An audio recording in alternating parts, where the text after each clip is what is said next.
Singasho nje sithi ubungoma into yethu, into yakithi, into yamaZulu. Kodwa uma sokhuluma nje iqiniso, ayikho neyodwa into enhle ngomngoma. Uyabona umngoma unazo zonke izimpawu ze-Satanism.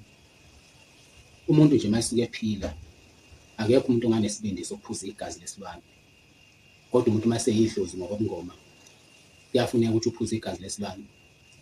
Umuntu nje mayisuke ephila, noma ngabe umzali wakho, noma ngabe umkhulu wakho, noma ngabe ugogo wakho, ngeke aze akuvuse ebusuku ngo-3 ethi hamba emfuleni amanzi ebanda. Kodwa mase sekuyidlozi uyakwazi ukuthi kwenzeke ngaleyo ndlela leyo. Empilweni yami yonke nje ngize ngibe ngaka, akukho umoya engake ngawubona onamandla njengaloya moya. Futhi loya moya angaze ngubone unqotshiwe. Kunalokho okugcina wona noma uphethe ngokubulala. Kunomunye usisi nje omakhelwane wami oyisangoma, uyayichaza-ke lento yakho ukuthi naye wayesindisiwe. Kodwa mhla nje noma umngoma, alukho uhlobo lokuthandaza abangalenzanga enkonzweni yabo. Uthi babethandaza beze bekhulume ngisho ilimi, kodwa kwagcina wona umoya womngoma. Ngisho nami nje uqobo uma wami wayesangoma, kodwa ngalezi zikhathi nami ngangisindisiwe. Ngake ngababiza-ke abazalwane nje ngithi abazomthandazela umama, kodwa lo moya womngoma ukuye wathi ukuthela ngale ndlela yokuthi wavele wambulala.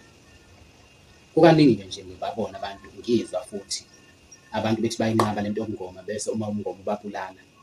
Iwona kuphela umoya impela engiwazi impela ukuthi uma ungayenzi intando yawo, kunalokho uncamela khona ukuthi ukubulale.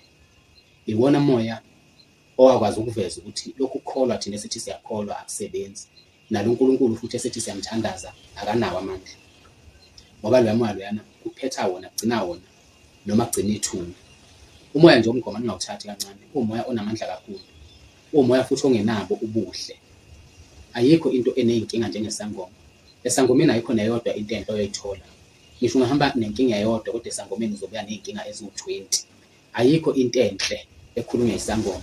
Ngaso sonke isikhathi isangoma sizokhuluma into ezokubulala enhlizweni, noma into ezokulahlisa nje ngethemba, ubone ngazuthi wena ngeke usalungelwa yilutho empilweni. Ubungoma nje buyinto embi kabi, futhi ubungoma buwumoya onamandla okudlula yonke imimoya engiyaziyo nje enamandla. Isona sikhali esikhulu engiye ngithi mina isona sikhali esisetshenziswa uSathane, futhi uSathane akwaziyo ukuthi enqobe ngaso.